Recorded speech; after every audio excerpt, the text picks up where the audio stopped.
Amén. Abramos, hermanos, la palabra del Señor en la segunda carta a los tesalonicenses. Busquemos el capítulo número 3.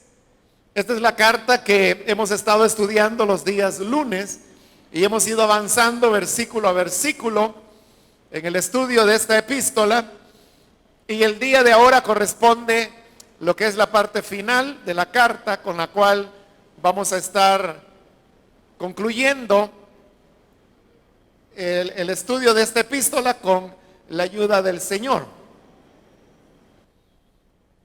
Bien, si lo tiene listo, leamos segunda de Tesalonicenses, capítulo número 3, los versículos 16 al 18, que nos dicen que el Señor de paz conceda su paz siempre y en todas las circunstancias.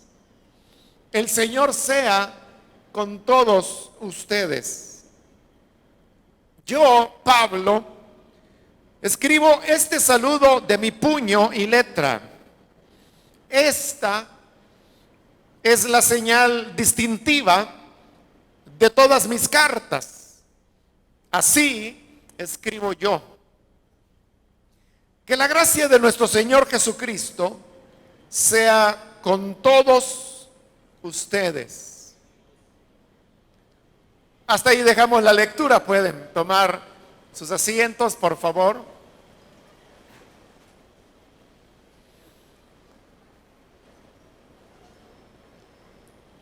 Con las palabras que hemos leído, llegamos al final de lo que es esta segunda carta a la iglesia en Tesalónica, que como lo hemos visto, es una carta donde se han tratado varios temas, pero todos ellos van enfocados a un solo elemento, que es el tema de la unidad de la iglesia. Unidad, en primer lugar, doctrinal.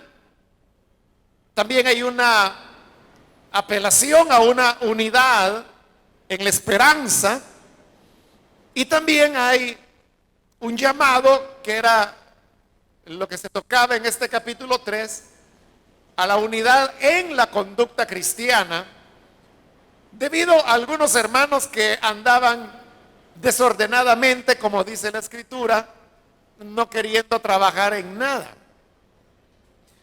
Pero habiendo desarrollado ya todos estos temas, llegamos hoy al final de la epístola y vemos que la carta termina con 3 elementos. El primero de ellos es una oración, que lo encontramos en el versículo 16. Luego sigue un saludo, que encontramos en el versículo 17. Y finalmente hay una bendición, que es la que encontramos en el versículo 18. Con estos 3 elementos, la carta llega a su final.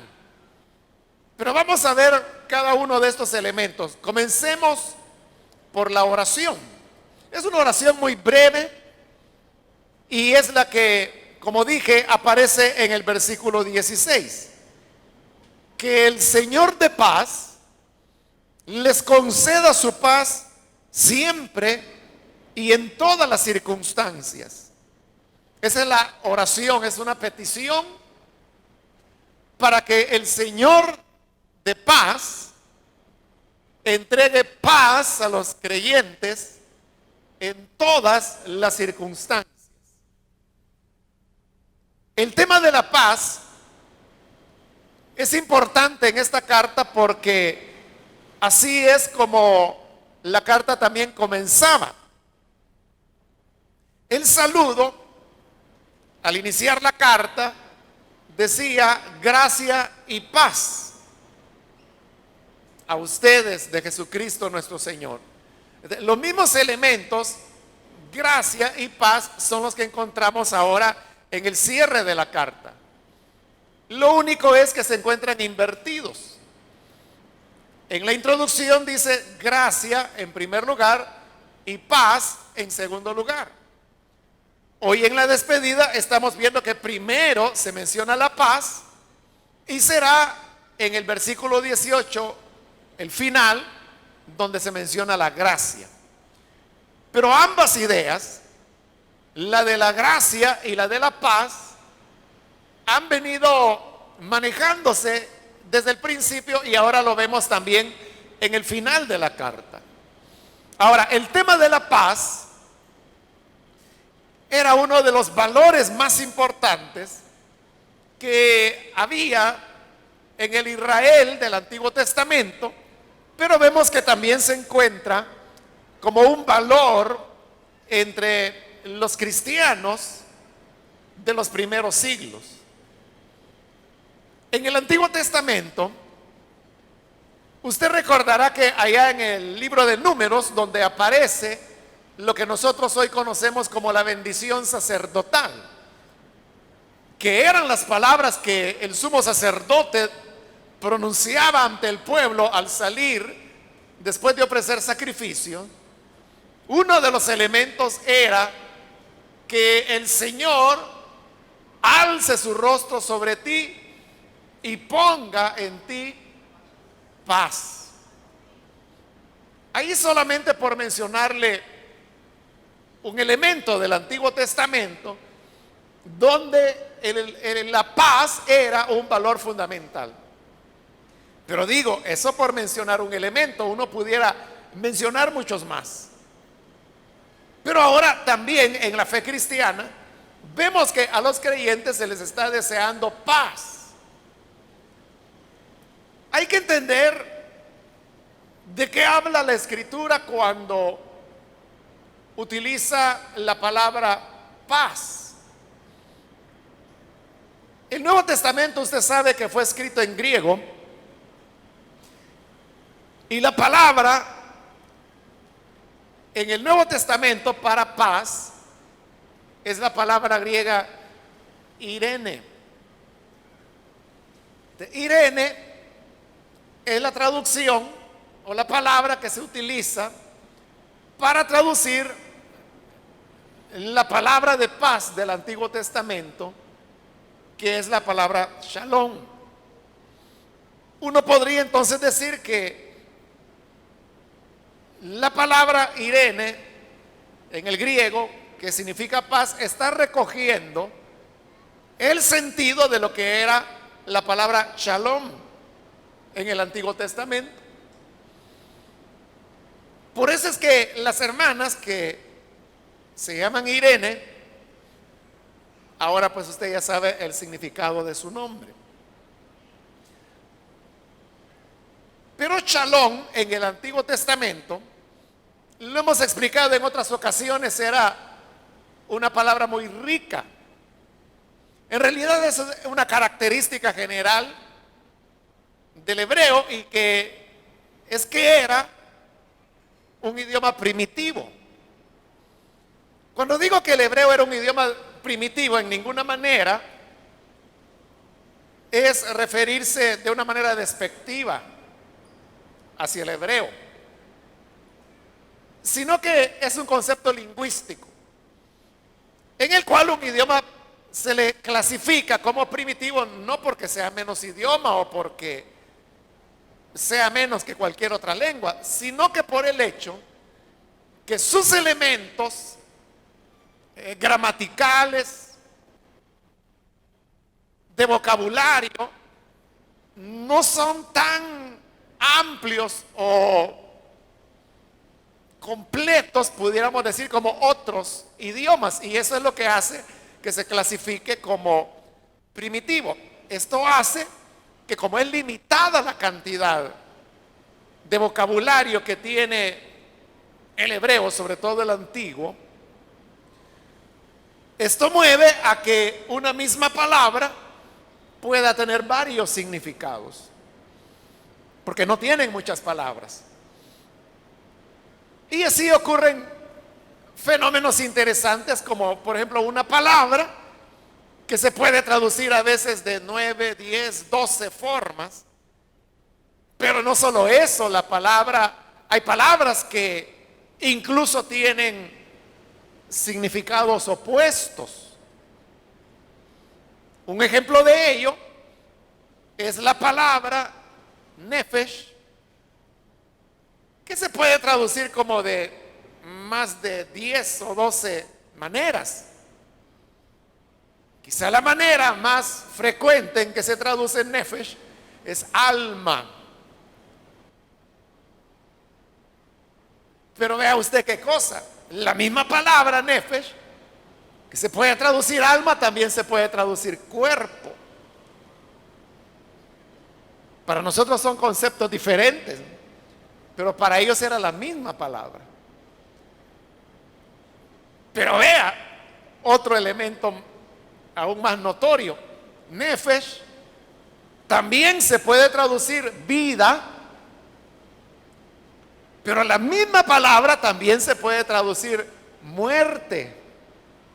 Entonces, ¿cómo es eso que la misma palabra significa conceptos opuestos, tan opuestos como lo son la muerte de la vida? Pero así es. ¿Qué es lo que ocurre cuando se encuentra la palabra nefesh en el hebreo? ¿Cómo saber cómo la voy a traducir? Si tengo que traducirla como cuerpo, como alma, como muerte, como vida y otras, como 8 significados más que tiene. Todo depende del contexto. Los elementos que rodean a la palabra son los que van a indicar el significado que ella tiene.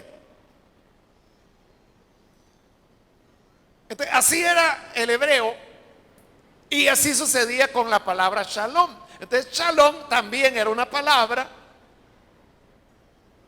muy rica que tenía mucho significado. Una de las traducciones de shalom es paz, pero se le traduce paz porque en español nosotros no tenemos una palabra que pueda traducir exactamente toda la riqueza que se encontraba dentro de el shalom de Dios. Pero en el shalom de Dios sí estaba la idea de paz, pero también la idea de prosperidad, de salud, de armonía, las ideas de provisión. Es decir, shalom, por decirlo en una frase, abarcaba todo lo bueno que el ser humano puede alcanzar en la vida. Entonces, cuando las personas saludaban a otros deseándoles paz, como el sumo sacerdote, decíamos en el libro de Números, que salía de ofrecer el sacrificio y ante el pueblo decía: y el Señor ponga en ti paz. Era: el Señor ponga en ti shalom. Y eso no solo significaba paz, sino que ponga su bendición, que ponga su salud, que ponga la armonía, que ponga la prosperidad, que ponga la provisión, que ponga todo lo bueno que Dios puede darte. Que lo tengas y que lo recibas. Esa idea es la que hereda el cristianismo y es exactamente lo que la carta hoy está mencionando cuando dice: el Señor de paz les conceda su paz siempre y en todas las circunstancias. Cuando nosotros hablamos de paz, más que todo, nos enfocamos en el tema de la tranquilidad. Es decir, paz es que no haya guerra.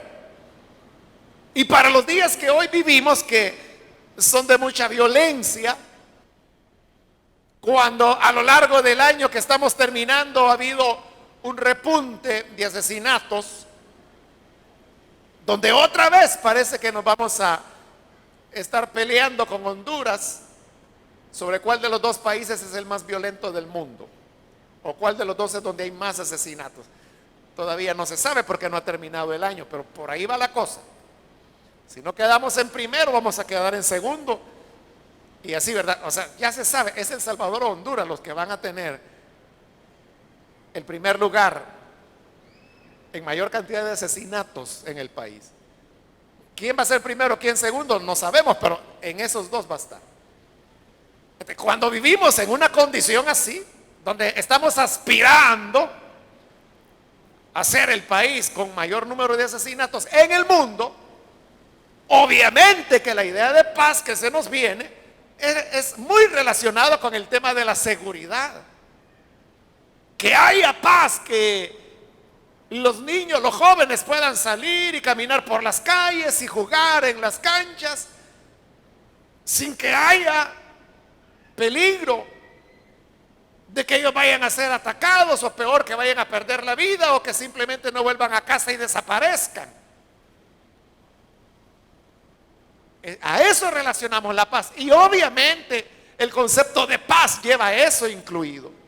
Pero la paz va todavía más allá.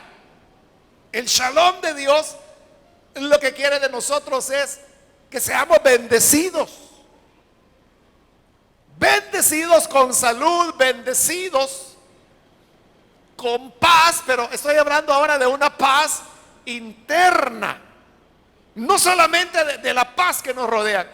Esa es otra paz, pero como dije, está incluida. Pero hoy le estoy hablando de la paz que el ser humano, y hablemos de nosotros, los cristianos debemos tener dentro de nuestro corazón.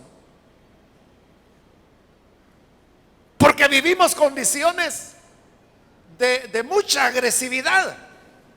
Las personas todo el tiempo están respondiendo mal, siendo maleducados, malcriados, diciendo cosas de personas que ni siquiera conocen.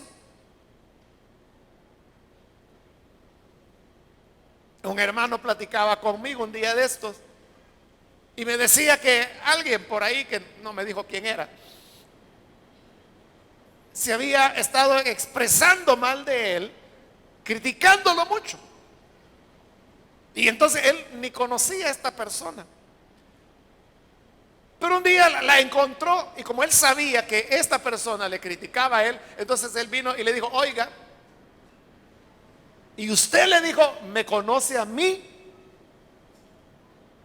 ¿O usted conoce cuál es mi conducta? Y la otra persona le dijo: no, le dijo, ni lo conozco, ni sé cuál es su conducta. Entonces le digo: ¿y entonces por qué me critica? Si usted misma está diciendo que no me conoce, ni sabe cuál es mi conducta, entonces, ¿qué es lo que critica? Y simplemente le digo: es que usted no me simpatiza mucho. O sea, pero esos niveles de agresividad obviamente están lejos de la paz de Dios.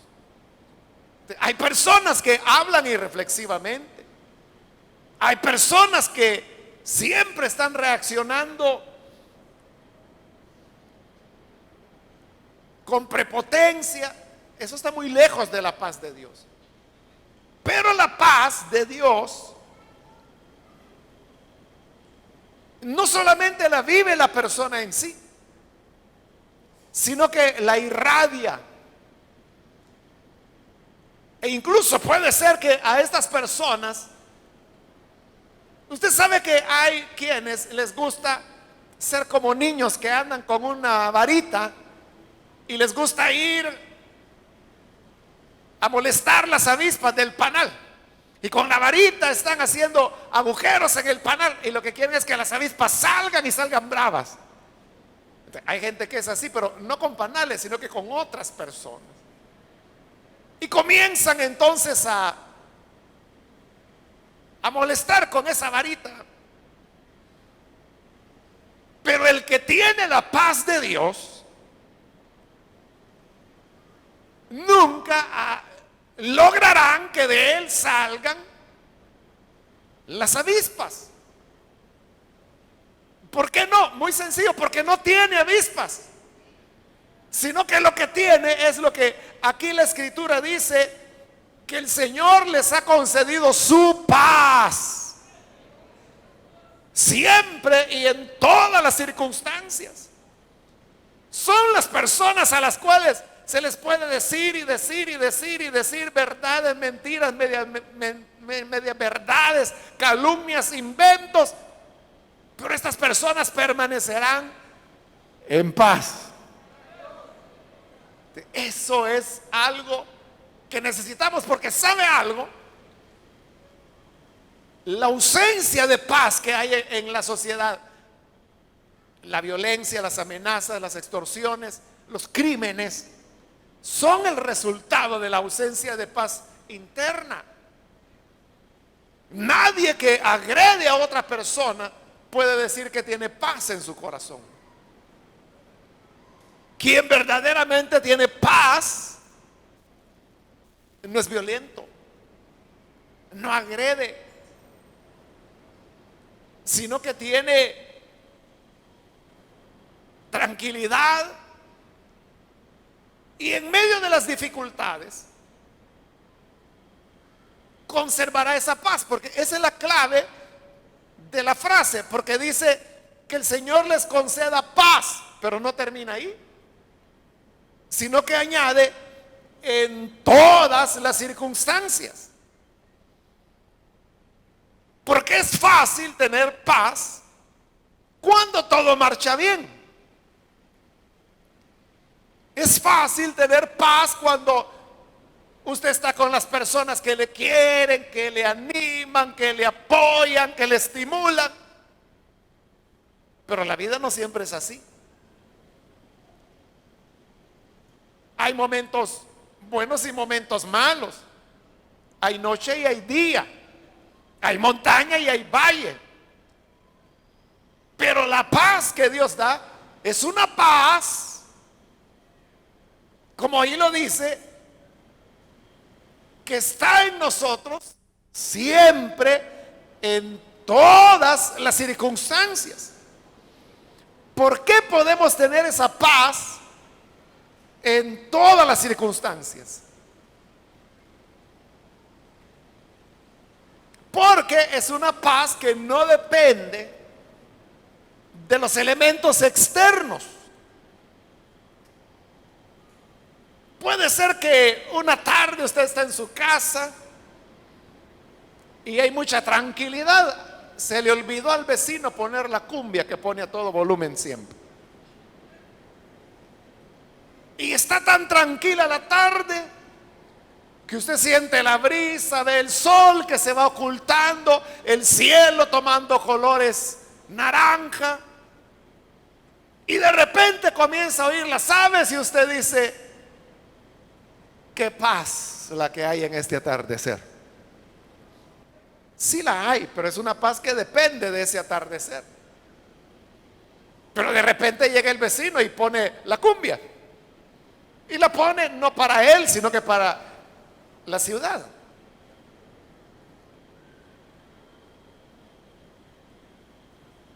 Y la señora de al lado se le ocurrió hacer carne asada, total que comienza a encender la leña y se hace una humazón que tiene que cerrar la ventana, comienza a dolerle la cabeza, el vecino sigue con el gran musicón que ha puesto y entonces usted comienza a perder la paz. ¿Pero por qué la está perdiendo?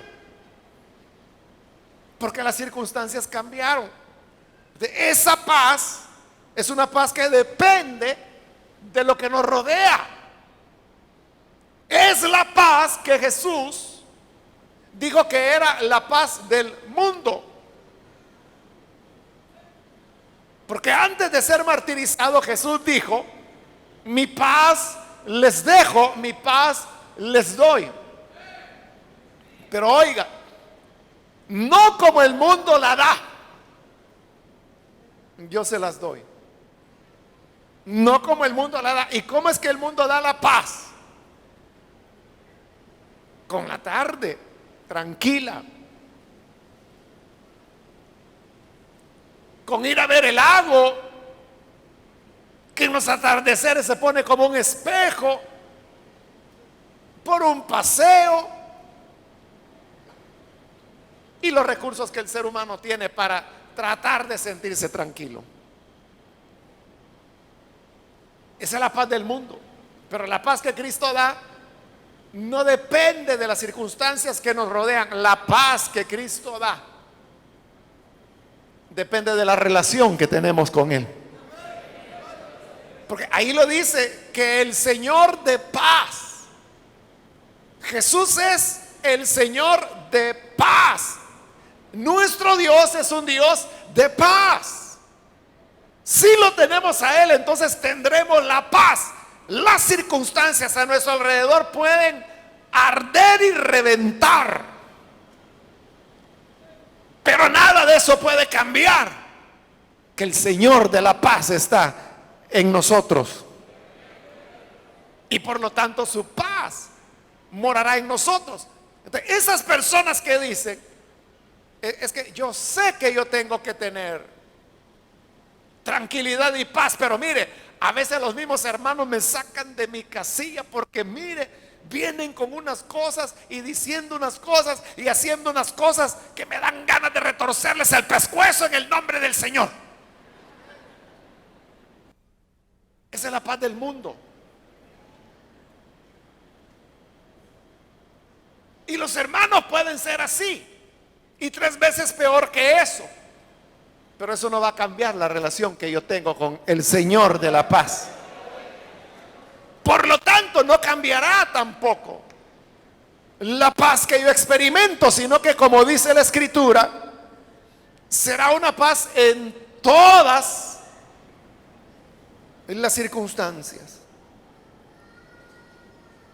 En el versículo 17, como dije, encontramos el saludo, que es ya un saludo de despedida, que dice: yo, Pablo, escribo este saludo de mi puño y letra. Esta es la señal distintiva de todas mis cartas. Así escribo yo. Algunos, cuando hablan de las palabras finales que Pablo escribía en una carta, dicen la firma de Pablo, o Pablo firmaba. Pero no, en el siglo primero no existían las firmas. No habían firmas. Entonces, ¿a qué se está refiriendo Pablo? A lo que se está refiriendo es que esa es su caligrafía. Por eso dice: escribo este saludo de mi puño, de puño y letra. Esta es la señal distintiva, o sea, no una firma, sino que, como dice, así escribo yo.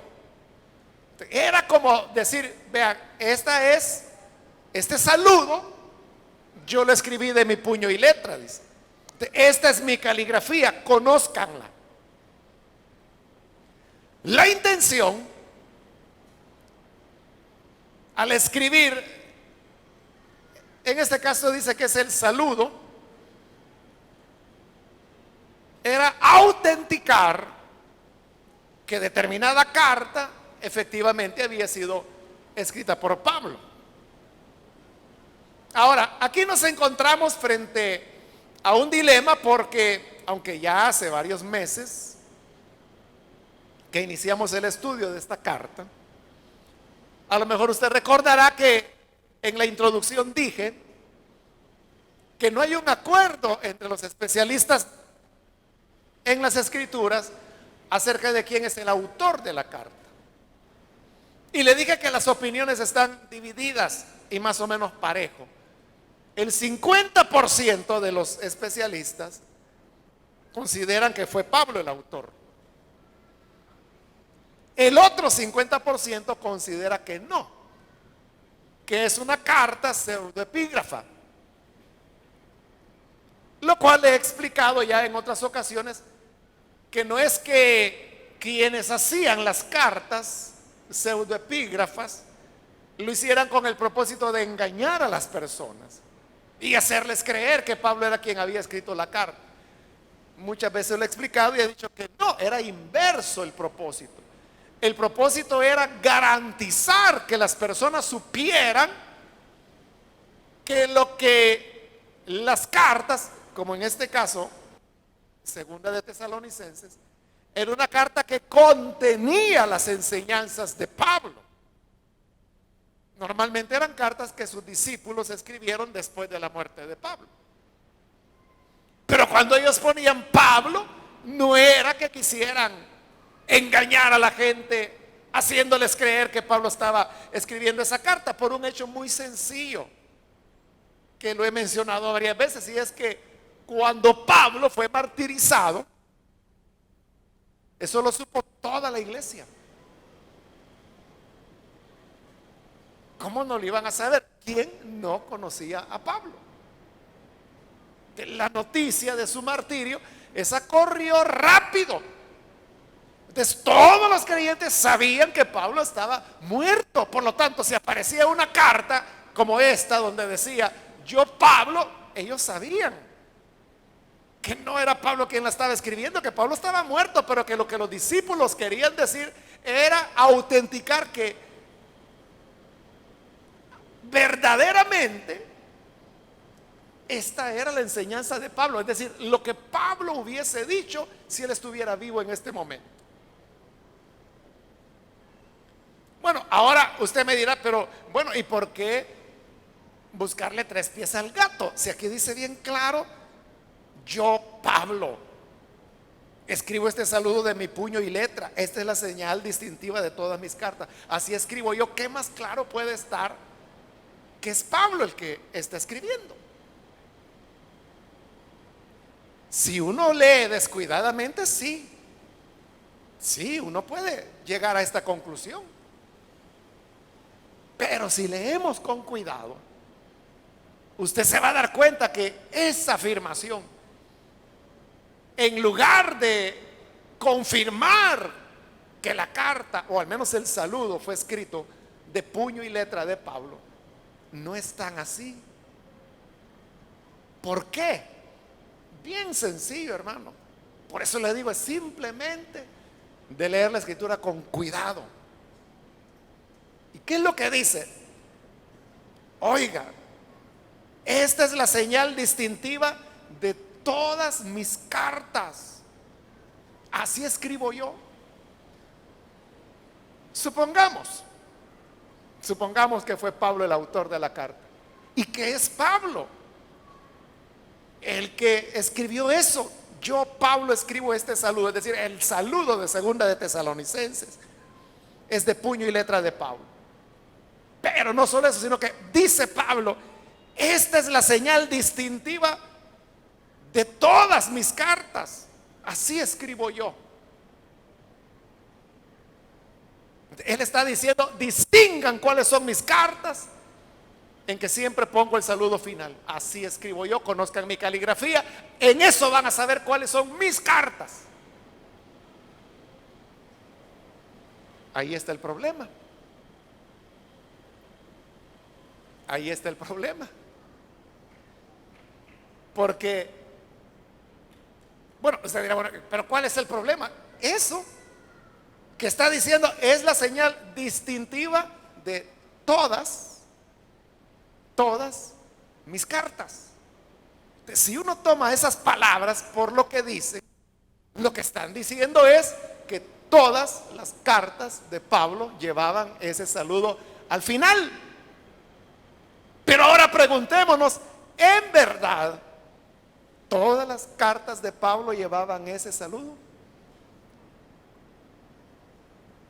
¿Qué me dice usted? No tenga temor de pensar, hermano.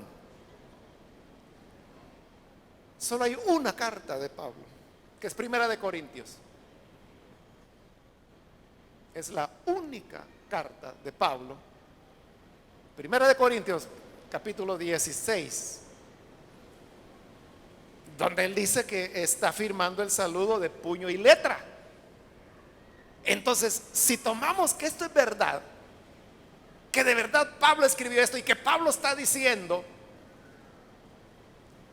todas mis cartas llevan mi firma, entonces ¿sabe qué? Nos quedaríamos solo con dos cartas de Pablo, Primera de Corintios y Segunda de Tesalonicenses. Todas las demás a saber quién las escribió.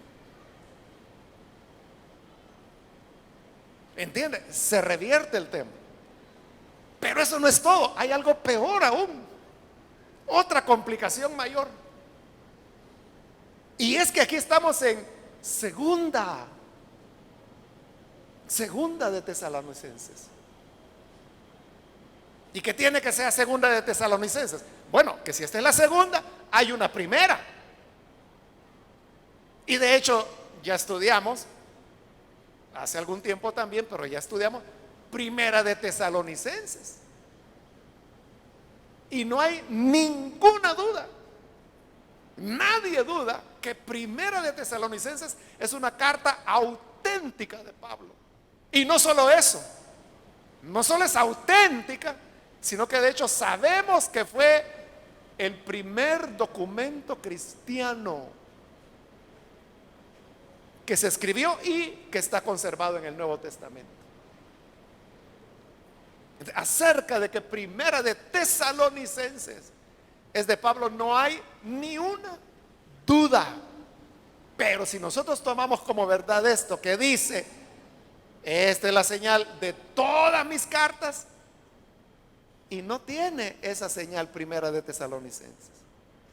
Entonces, si tomamos esto como verdad, ¿qué tendríamos que decir? Primera de Tesalonicenses no era de Pablo. Pero el problema es que primera y segunda van a la misma ciudad, a la misma gente. Y como le dije en la introducción a segunda de Tesalonicenses, hay dos posiciones, ¿no? Los que creen que Pablo fue el autor de segunda de Tesalonicenses, dicen segunda de Tesalonicenses se escribió poco tiempo después de la primera.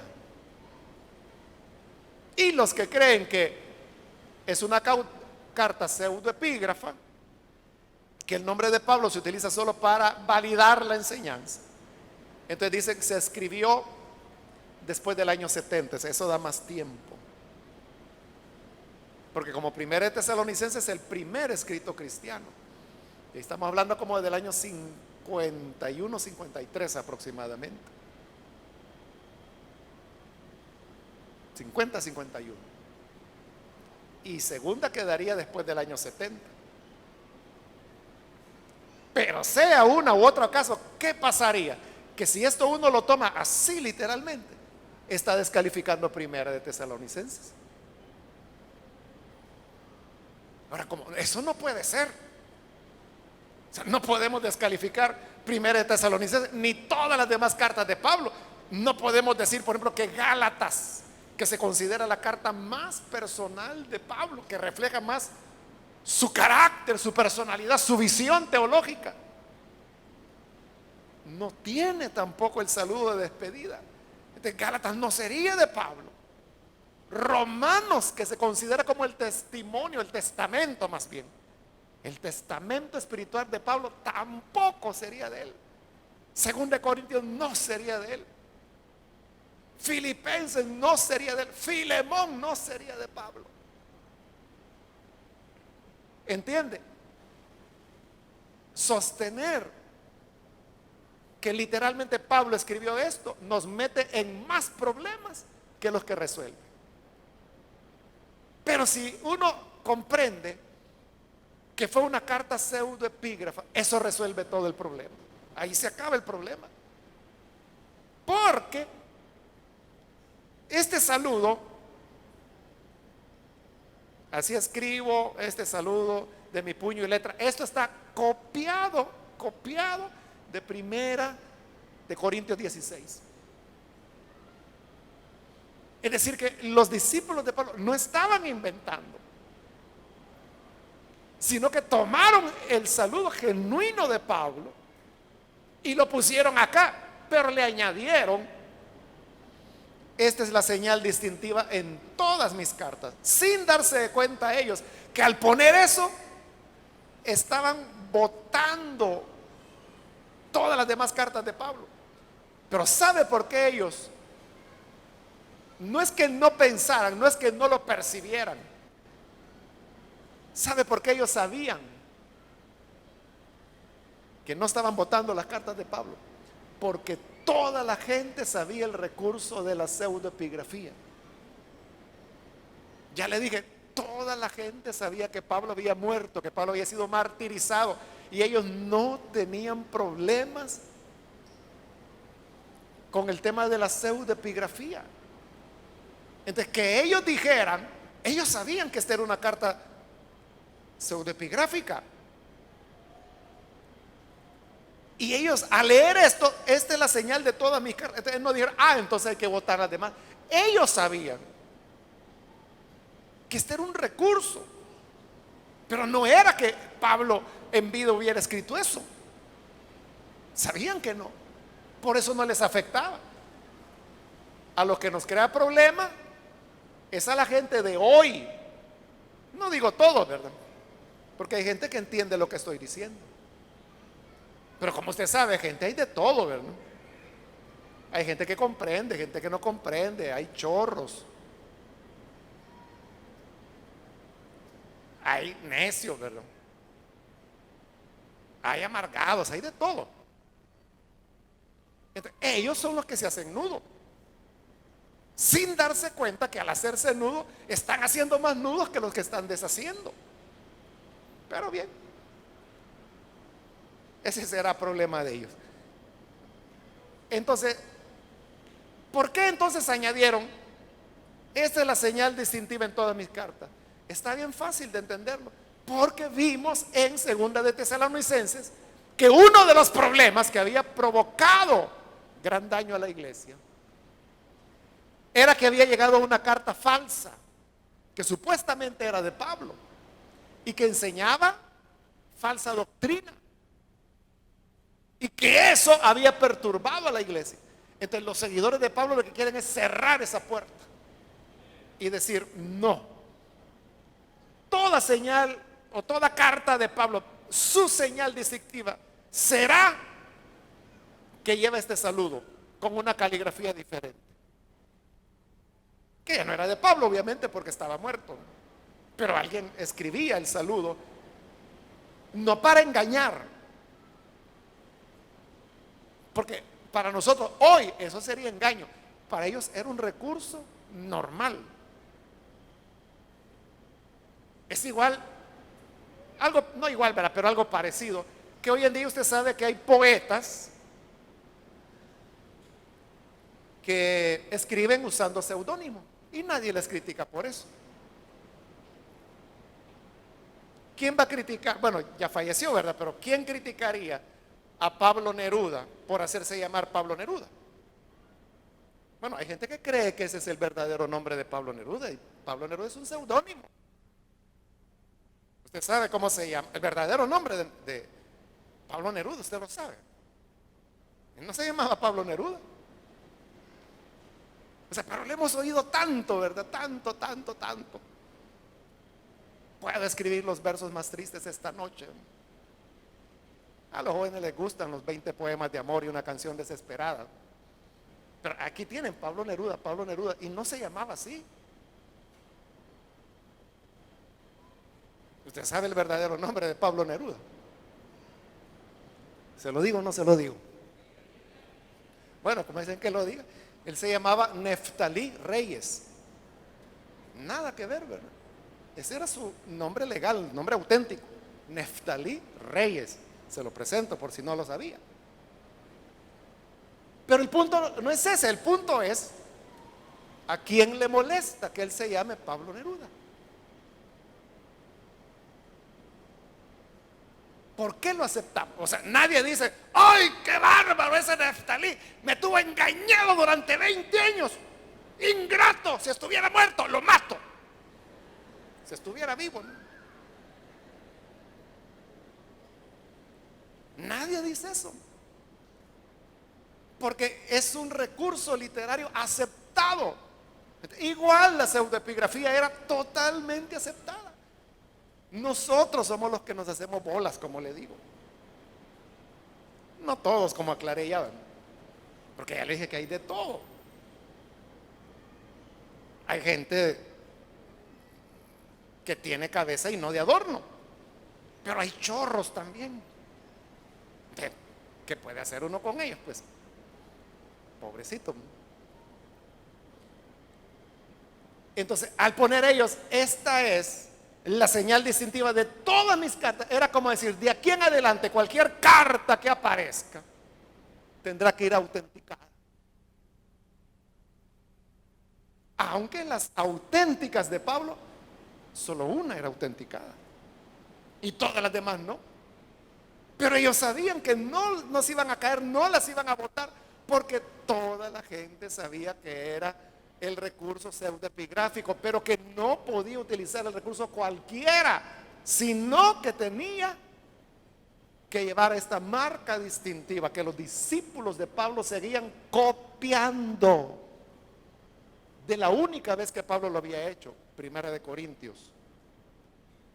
Y terminamos, hermanos, con la bendición, que es muy breve: que la gracia de nuestro Señor Jesucristo sea con todos ustedes. Y con eso se completan los dos elementos, porque le dije, la introducción era gracia y paz.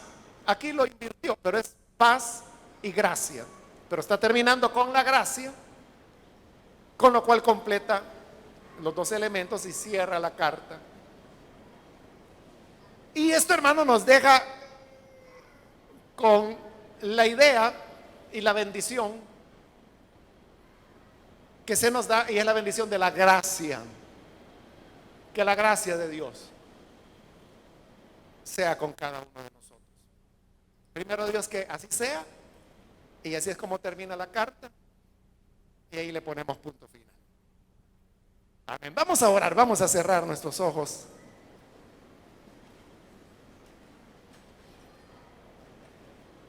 Y así, con nuestros ojos cerrados, yo quiero hacer una invitación para las personas que todavía no han recibido al Señor Jesús como su Salvador. Pero si este es su caso y usted ha escuchado hoy la palabra del Señor y necesita venir para creer en este Cristo que da paz por su gracia, yo le animo para que usted no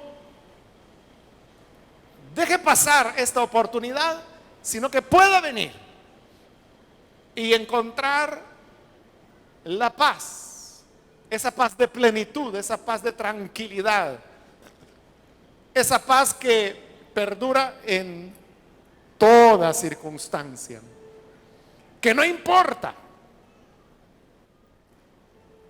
las dificultades que nos rodeen, la paz del Señor siempre llena nuestros corazones. Si hay alguna persona que hoy necesita creer en Jesús, puede levantar su mano o ponerse de pie ahí en el lugar donde usted se encuentra. Yo le animo para que hoy venga y encuentre la paz de Jesús en las peores tormentas, en la más dura enfermedad, en las amenazas. Podemos tener la paz, porque tenemos al Señor de la paz, y es el Señor Jesús. ¿Quiere recibirlo? Póngase en pie en señal que usted recibe la paz que Jesús da. Queremos orar por usted. Cualquier persona, amigo o amiga que hoy necesita la paz del Señor, póngase en pie y venga, vamos a orar por usted. ¿Hay alguna persona, algún amigo, amiga? Hoy es su día, hoy es su oportunidad. Venga para creer en el Hijo de Dios. Muy bien, aquí hay un caballero, Dios lo bendiga, bienvenido. Alguien más que necesita venir puede ponerse en pie. Queremos orar por usted. Otra persona que necesita venir. Hoy vivimos días muy agitados. Vivimos días donde hay mucha incertidumbre, angustia que aprieta el cuello de las personas. Pero el Señor de la paz continúa dando paz a los que confían en Él. ¿Quiere usted ser parte de ese pueblo? Póngase en pie. ¿Hay alguien más? Otra persona que necesita creer en el Señor, póngase en pie. Y vamos a orar por usted. Sí, hermanos o hermanas que se han alejado del Señor. y hoy necesitan reconciliarse. Póngase en pie también, vamos a orar. Algún hermano o hermana que se alejó del Señor, ¿cómo se siente lejos de Dios? ¿Siente la seguridad, la paz que Él ha prometido? ¿O siente que se le alejó? Venga a reconciliarse, póngase en pie. Muy bien, aquí hay otra persona, Dios lo bendiga, bienvenido. Alguien más que necesita venir, póngase en pie y oraremos por usted. Muy bien, aquí hay otro hombre, Dios lo bendiga. Aquí adelante hay otra persona, Dios le bendiga, bienvenido también. ¿Alguien más? Finalizo la invitación. Este ya el último llamado. Si hay alguien más que necesita venir al Señor por primera vez o reconciliarse, póngase en pie. Y esta fue ya la última invitación que he hecho. A usted que nos ve por televisión, también le invito para que se una con nosotros y con las personas que están aquí al frente y que reciba usted también la paz que el Señor de la paz puede darle. Ore con nosotros. Padre, gracias te damos por las personas que están aquí al frente, como también aquellos que a través de la televisión ahora se unen en esta oración. Te ruego por aquellos que a través de las emisoras de radio y todos aquellos medios que tú permitas puedan llegar a alcanzar y conocer esa paz que tú das, como el sol tras la lluvia cruel, como descanso tras dolor. Es la paz que tú, Señor, nos das. Y en medio de las circunstancias, en medio de la oscuridad y los peores momentos, tú que eres el Señor de la paz, nos inundas de esa paz que perdura para siempre.